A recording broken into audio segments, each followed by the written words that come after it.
Bonjour à vous tous, chers membres de l'Association hôtelière de la région de Québec, Aloupa Clark, votre DG, en direct au bureau sur Grande Allée, comme à tous les fins du mois, pour vous parler un peu de l'occupation hôtelière, des différents dossiers de l'association et de la poursuite de nos ambitions. Écoutez, d'abord, j'espère que vous allez tous très bien, que votre saison se déroule bien, que l'occupation est au rendez-vous.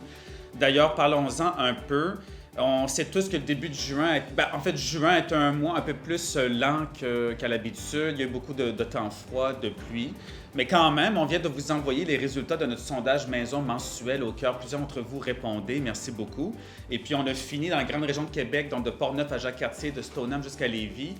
Parmi nos 205 membres hôteliers, on a terminé avec un taux d'occupation moyen de 82 % pour le mois de juin. Donc, malgré tout, quand même, une très belle performance. Bien entendu, il y a des disparités dépendamment des régions, des endroits, mais grosso modo, là, on voit quand même que malgré le temps froid et la pluie et le fait que ça a démarré plus au ralenti comparément à 2025, on finit juin avec un bon taux d'occupation. Tout le mois de juillet, vous avez été nombreux à me dire, et les chiffres l'ont démontré, que le taux d'occupation était quand même très fort, les touristes étaient au rendez-vous. On peut le voir à travers différentes données. Donc, pour les 3 premiers jours du Festival d'été de Québec, on a eu un taux d'occupation quelque peu plus bas que l'année dernière, donc 89 % pour les 3 premiers jours du Festival d'été de Québec, comparé à 91 % en 2025. Mais voyez-vous quand même, malgré les différentes inquiétudes qu'on avait pour la saison 2026, pour les différents moments charnières comme le Festival d'été de Québec, on a somme toute bien scoré au niveau du taux d'occupation. Pour la semaine du 12 au 18 juillet, on a terminé avec un taux d'occupation de 90 % qui a fait de nous la première destination au Canada en termes de taux d'occupation. Puis c'est plus 9 % versus 2025. Donc, je répète, 90 % de taux d'occupation dans la semaine du 12 au 18 juillet. Pour les semaines de la construction qui sont presque terminées, il reste à peine quelques jours, là. On avait, il y a 2 semaines, 65 % des chambres qui étaient déjà réservées parmi vos établissements. C'était 7 % de plus de réservations que le même moment en 2025. Et je pense que vous êtes à même de constater, par contre, que malgré le taux d'occupation, malgré les chiffres, les statistiques que je vous présente, il y a vraiment 3 tendances fortes cette année au niveau du tourisme dans notre saison estivale. L'intra-Québec et l'intra-canadien est encore plus fort que l'année dernière. Donc, le phénomène des touristes qui voyagent localement à cause, la guerre en Iran, la guerre tarifaire qui se perdure. D'ailleurs, on a encore M. Trump qui a annoncé des nouveaux tarifs de 50 % sur plusieurs produits canadiens il y a à peine une semaine. Le coût de l'essence qui a recommencé à monter. Puis rappelez-vous, les gens, quand ils choisissaient leur destination estivale au mois de mars, de janvier, février, mars, l'essence était très, très chère. Donc, plusieurs Canadiens, pour toutes ces raisons-là, ont décidé de bouder les États-Unis, de ne pas aller en Europe à cause que ça coûte trop cher, puis de voyager localement.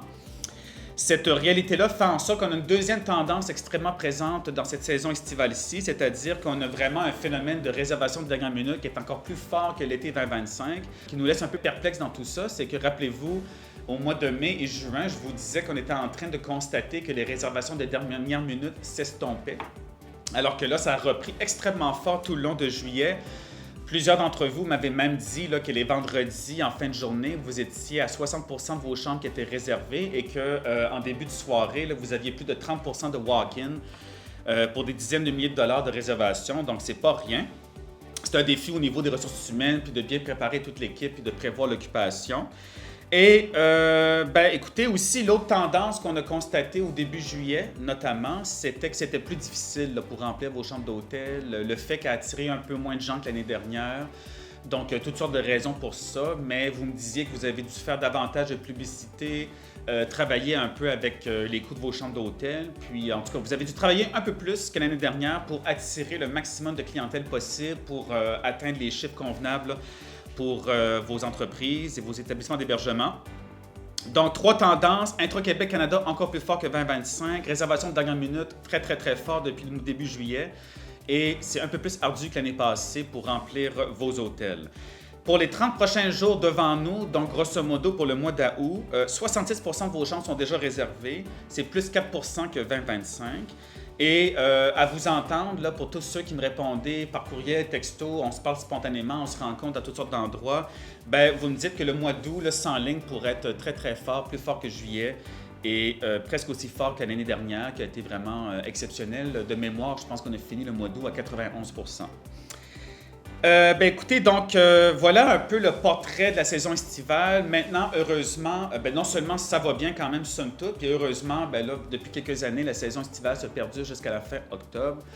Juste en fin de semaine dernière, on a eu le grand rendez-vous naval, plus de 200 000 visites de ces magnifiques voiliers-là qui donnent une belle réputation, un beau rayonnement de la ville de Québec à travers le Canada et le monde entier. On avait un voilier incroyable de l'Italie qui nous visitait. Donc tout ça, on est très heureux de ça. Et écoutez, pour ce qui est de l'association hôtelière, on n'est pas en reste cet été. On prépare l'ensemble des dossiers qui vont être ceux qu'on va traiter, dossiers, priorités, enjeux, etc., qu'on va traiter pour l'année 2026-2027. On prépare la rentrée de septembre, nos différents dossiers. On prépare aussi tous les événements de l'année, les soupers-conférences, soupers de Noël. Et je voulais vous indiquer que le prochain rendez-vous, celui qui est le plus tôt, c'est le webinaire des projections budgétaires hôtelières. En fait, projections hôtelières qui va se tenir le 19 août en ligne. Bien entendu, un webinaire avec plusieurs experts, comme on fait chaque année, qui vont vous partager un peu leurs prédictions, leurs projections au niveau du taux d'occupation, au niveau du RevPAR, au niveau des nouvelles tendances internationales, puis comment s'assurer que votre budget soit monté en fonction des réalités qu'on va vivre, que vous allez vivre dans la prochaine année 2026-2027. Également, rappel très important, vous avez reçu un courriel il y a à peine une semaine pour la tournée estivale 2026 du DG.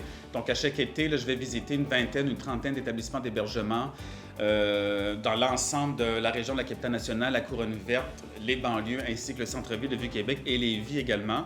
Donc, très heureux de débuter ça la semaine prochaine. Déjà, plusieurs visites qui sont dans le calendrier. Vous pouvez réserver directement à travers notre calendrier Outlook ici au bureau et déterminer vous-même la plage horaire qui vous scie le mieux. Donc, écoutez, en tout cas, merci beaucoup pour votre travail impeccable. Merci d'assurer la plus grande et la meilleure qualité d'accueil en Amérique du Nord. Et très heureux de vous rencontrer très prochainement lors de la visite de vos établissements d'hébergement.